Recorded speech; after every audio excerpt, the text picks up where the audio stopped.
C'est-à-dire,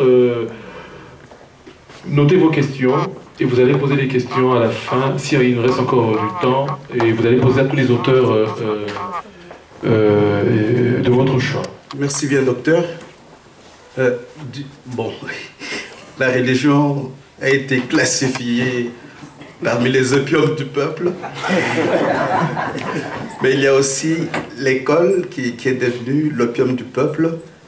Et nous devons le savoir. Et mon prêtre, je dis que Dieu fait bien toutes choses, que j'intervienne juste après mon frère Kassakassa. Pourquoi? Diego Cao n'a pas découvert le Congo. Diego Cao s'est retrouvé au Congo. Ils ont falsifié l'histoire. Ils ont fait comme si, avant de découvrir le Congo, un peuple n'existait pas. Ils falsifient l'histoire et ils falsifient même la compréhension des organisations politico-économico-humaines. Quand mon frère Kassakassa a parlé, il s'est arrêté vers les années 60. Il y a une opération qui s'est effectuée, c'est le vol de l'histoire. Il y a un Anglais qui a écrit un livre intitulé, c'est Jacques Goudy qui a écrit Le vol de l'histoire. Donc ce que vous et moi avons appris à l'école, c'est du mensonge. Alors, il a déjà commencé le travail. Nous devons pouvoir réécrire l'histoire nous-mêmes et enseigner l'histoire que nous aurons réécrite à nos enfants. Pour passer le relais, déconstruire tous les mensonges que ces gens ont fabriqués pour nous rouler dans la farine. Ça, c'est un travail important. Et nous devons pouvoir, petit à petit, créer les lieux de la pensée. Vous n'allez pas renverser le système des gens qui travaillent avec des milliers de think tanks, comme ça, en vous réveillant un matin, en disant « le drapeau est au cou, vive nous, Congolais, notre terre ». C'est faux. Regardez. Il tue Lumumba, pourquoi? Vous lisez le discours de Lumumba à Ibadan en 1959. Il dit, le discours est intitulé « Africain, levons-nous ». Lumumba dit entre autres ceci. Cette terre qui est au cœur de l'Afrique nous appartient. Elle est nôtre. Nous devons pouvoir en bénéficier comme tous les autres peuples. Et le continent qui est au cœur du monde, l'Afrique, c'est pour nous. L'impérialisme et le néocolonialisme ne doivent pas pouvoir nous empêcher de pouvoir exploiter nos terres. Ça a été un crime des lèses maîtres du monde. Pourquoi est-ce que je dis cela? Déjà, en 1948, aux affaires étrangères des États-Unis, il y a eu un texte dénommé « Le Grand Domaine ». Quand vous lisez ce texte-là, « Le Grand Domaine », dont vous pouvez retrouver les extraits dans le livre de la femme de François Mitterrand intitulé « Le livre de ma vie », le grand domaine signifie ceci, que toute la terre, tous les domaines agricoles, tous les domaines miniers appartiennent à ces messieurs-là. Et les guerres qu'ils devront mener, c'est pour s'en accaparer et étendre leur empire. À ce moment-là, rappelez-vous, en 1948, il y a la charte des Nations Unies qui est aussi née. Ils disent dans le texte avalisant leur conquête de grands domaines que la démocratie et les droits de l'homme doivent pouvoir considérés comme des idées illusoires. Nous sommes allés à l'école. Nous avons appris la démocratie, les droits de l'homme. Nous nous battons pour la démocratie et les droits de l'homme, pendant qu'ils considèrent ces idées-là fondamentalement comme des idées illusoires. Comment font-ils pour passer ce discours-là? Le discours qui avalise rhétoriquement ces idées qu'ils ont considérées comme illusoires, ils nous le servent à l'école. Ah, vous dites, mais nous avons des universitaires autour de ces messieurs-là. Les universitaires, ils ont appris à quoi à l'école? Ils ne savent pas que l'état profond qui gère le monde n'apparaît presque pas en public. Ce ne sont pas les petits garçons de course ici que vous voyez, qu'on appelle président, qui gèrent le monde. Ça, c'est Bazaban Abitinda. L'état profond n'apparaît presque pas. Quand l'état profond se réunit, c'est par exemple à la Trilatérale, ou à Bilderberg, ou au siècle, ils se réunissent pour prendre des décisions qui leur permettent de gérer le monde comme leur domaine privé, un point, un trait. Et quand ils se réunissent, ils ont les médias, ils ont les professeurs d'université, ils ont les intellectuels de tout acabit, ils ont les responsables des armées et surtout les responsables de l'OTAN. C'est là qu'ils décident. Et après, ils envoient les Banabitinda exécutés. Alors, vous dites, je nous ai entendu dire, ah, maintenant que nous avons un noir à la tête des États-Unis, mais on est malade, on est fou. Mais qui nous a ensorcelés, c'est l'école. On a appris des histoires inutiles qui n'ont rien à voir avec la marche réelle du monde. On nous a même fait croire que Diogo Kawa a découvert le Congo. Ce que mon frère dit, c'est très important. On parle de la démocratie aujourd'hui. Vous pouvez lire un petit livre de Amartya Sen, La démocratie des autres. Mais chez nous, est-ce qu'il n'y avait pas l'arbre à palabres? Nous réglions nos problèmes sous l'arbre à palabres. Et tout le monde pouvait participer au débat. Même les femmes.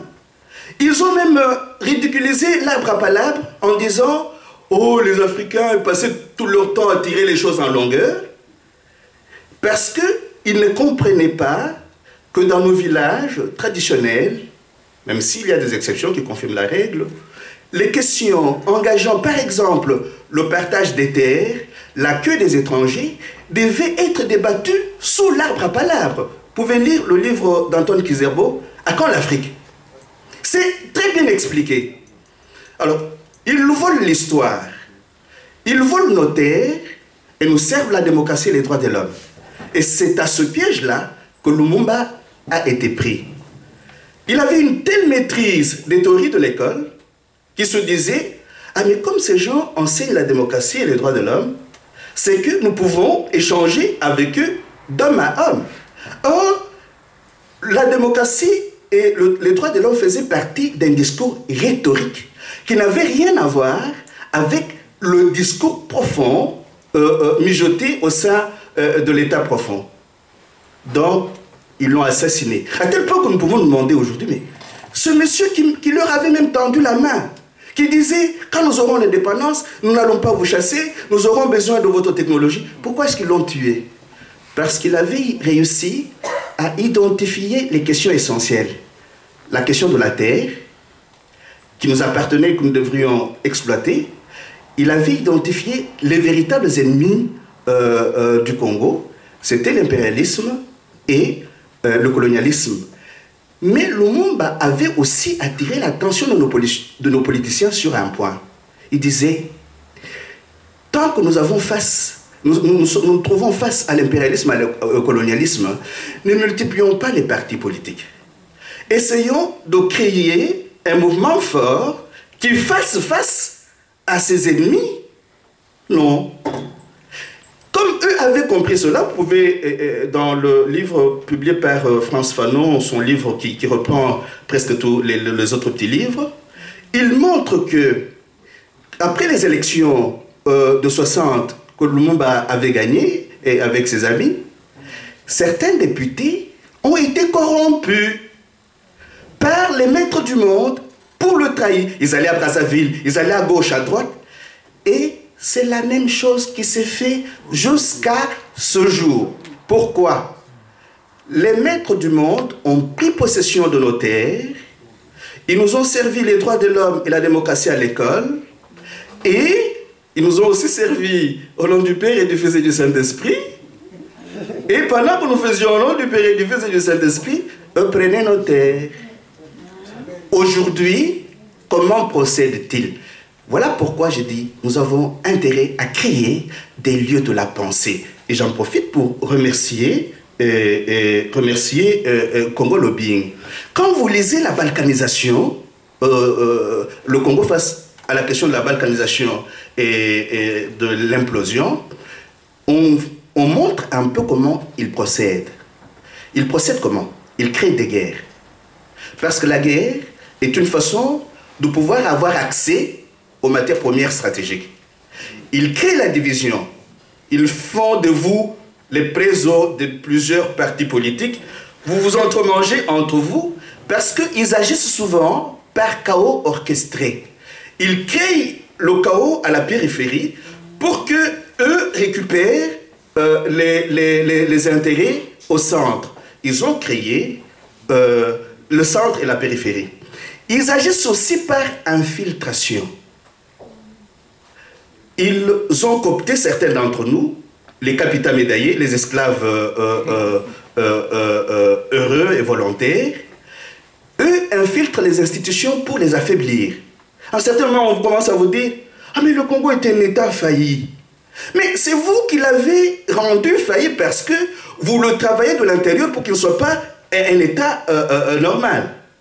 Mais ils agissent aussi par agencification. Ça, vous savez le lire dans notre livre. C'est-à-dire quoi? Aller dans presque tous nos ministères. Ils sont là. Ce sont eux qui gèrent l'argent dont on parle. L'argent, par exemple, de l'aide à ceci. Non, ce sont eux qui gèrent à partir des ministères. Donc, nous, vous et moi, nous n'avons plus rien. Nous avons 0 pays. Alors, qu'est-ce que nous devons faire? Nous mettre d'abord ensemble. Nous fédérer le plus possible. Éviter de tomber dans leur piège. Leur piège, c'est la division. Diviser pour régner. Je ne comprends pas que nous, Congolais, nous puissions de temps en temps nous insulter sur des vidéos que nous balançons et que tout le monde suit. Moi, ça, je ne comprends pas. Est-ce que vraiment tout ça va sauver? Nous qui sommes volés, nous commençons à dire que tout ça va sauver. Tout ça va sauver peut-être parce que nous n'avons pas découvert ce qu'ils font. Mais qu'est-ce que nous avons à nous insulter à longueur de journée? Tout ça va sauver. Ce que nous devons faire, c'est essayer de découvrir les modes opératoires de ces messieurs et de ces dames. Nous fédérer davantage et organiser la division du travail entre nous. Mais aussi planifier ce que nous faisons. On ne renverse pas un pouvoir en allant dans la rue un jour. Non, on planifie. Prenez le livre du Congolais par excellence, du citoyen congolais d'honneur qui est là derrière, Charles Wanana. Prenez le livre là, c'est tueur Tutsi, à la page 91, 92, 93 et 94. Vous trouvez que les Tutsis, quand ils ont entrepris d'envahir notre pays déjà vers les années 60, ils avaient un plan en 18 points. Voilà ce que nous ferons. Nous leur donnerons de l'argent, de la bière et des femmes. Ce n'est pas pour rien que quand ils ont commencé leur guerre, ils disaient de nous que nous étions des BMV. Prenez le livre de Charles Onana, vous le lisez à ces pages-là, vous trouvez un plan en 18 points. Mes amis, quel est notre plan à nous? Kassa posait cette question. Supposons qu'Okabila parte demain. Qui allons-nous mettre à la place? Qui avons-nous? Est-ce que nous avons un plan autour des meilleurs d'entre nous? Est-ce que nous avons commencé par nous identifier? Qui est où? Qui fait quoi? Est-ce que c'est suffisant de se rencontrer comme ça? Pourquoi est-ce que nous ne pouvons pas avoir un travail sur le court, moyen et long terme? Mais planifier de façon que nous qui avons déjà les cheveux blancs, gris, si nous passons, que les plus jeunes, hein, celle qui parle à l'oreille de sa maman là, que les plus jeunes continuent le travail parce qu'ils auront un plan hérité de nous, leurs aînés. Ce qui nous tue, c'est parce que nous voulons, nous, déjà ici maintenant, voir les fruits de notre travail. Non. Travaillons beaucoup plus pour les générations futures. Soyons disposés à passer le relais. Mais j'insiste beaucoup plus sur la création des lieux de la pensée, mais aussi des lieux de l'argent. Comment voulez-vous je donne beaucoup de conférences de temps en temps. Je demande au trésorier de certaines caisses, qu'est-ce que vous avez dans votre caisse? 300 $. Mais il dit, vous avez 300 $ et vous allez organiser les élections au Congo et les gagner. C'est quoi ça comme histoire? Je vais résumer ce que je vous dis là en écrivant au tableau. Ce que nous devons avoir, c'est quoi? C'est le pouvoir.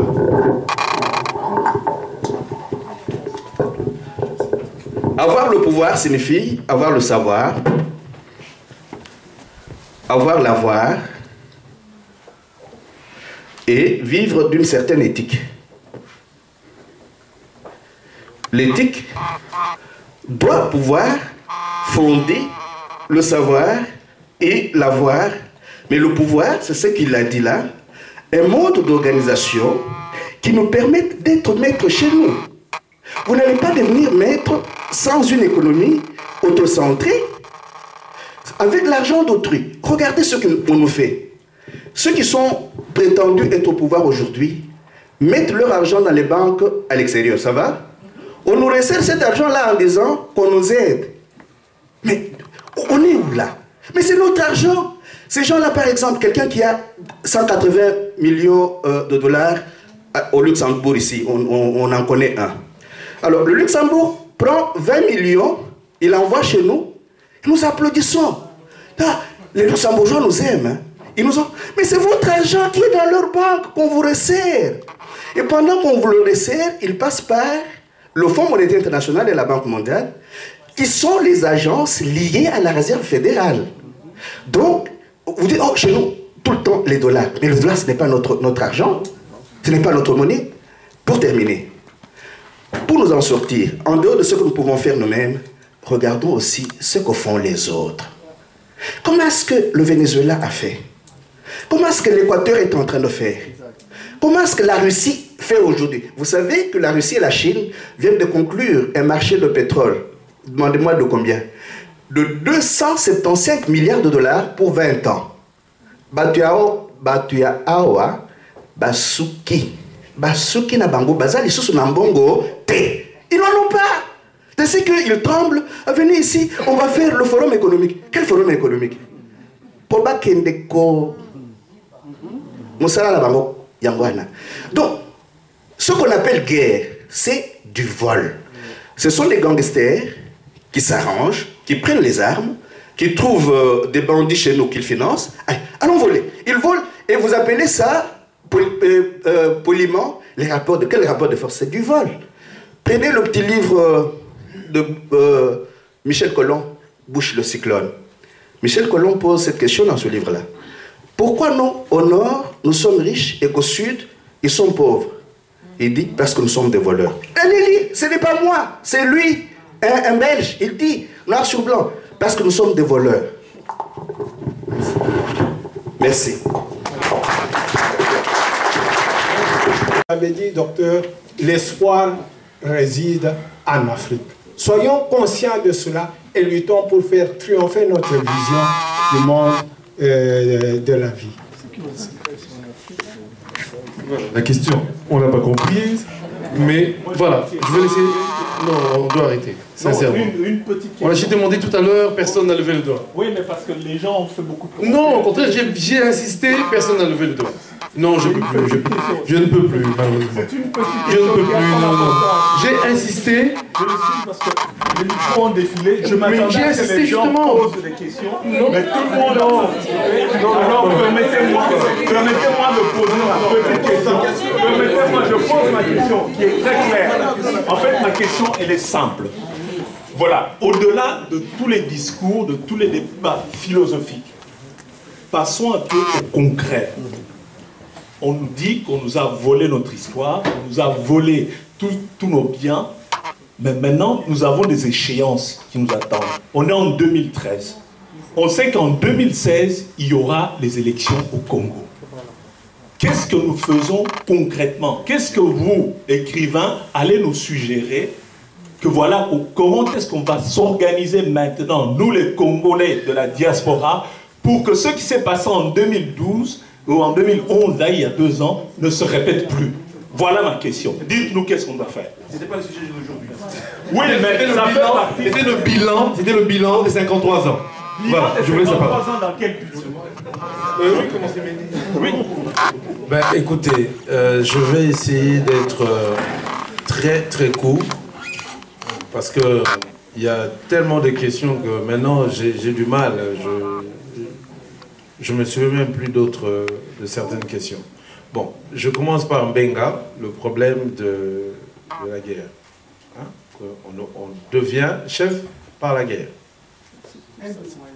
Un des moyens. Bon, moi je dis tout simplement que en tant que chef, j'ai parlé de chef coutumier. Le chef coutumier ne devient pas chef coutumier par la guerre. Parce que pour devenir chef coutumier, il faut passer par ce qu'on appelle l'initiation. Ça prend une période assez longue, ça dépend des régions, ça dépend des ethnies, etc. Mais en tout cas, ne devient pas chef qui veut. Ça, c'est une chose. Donc, la guerre, ça, c'est exclu. Question de création de royaume. Je reviens ici encore sur le problème de propriété. Propriété du Congo. De quelle démocratie vous parlez? Parce que dans ces pays, tel qu'on le sait, il n'y a jamais existé la démocratie et cette notion n'a jamais été comprise. Je passe au deuxième orateur, M. Kassakassa. Kassakassa nous dit qu'il faut réhabiliter, pour que le Congo puisse donc décoller, il faut réhabiliter le pouvoir coutumier pour un Congo meilleur. Je me dis, M. Kassakassa, vous insistez ici sur l'indépendance de 1885. Mais quel parallélisme ou encore quelle différence faites-vous entre cette indépendance de ce temps-là, 1885, et celle de 1908, et sans oublier ce que nous commémorons aujourd'hui, 53 ans, après 53 ans donc, de l'indépendance de notre pays, donc du 30 juin 1960. Donc, quelle différence faites-vous entre l'indépendance de 1885, 1908 et 1960? Et puis, la question que je voudrais donc terminer est celle de savoir, est-ce qu'aujourd'hui, est-ce que nous, Congolais, pouvons nous taper la main sur la poitrine et dire que nous sommes indépendants? Est-ce que le Congo est-il réellement indépendant au jour d'aujourd'hui? Merci.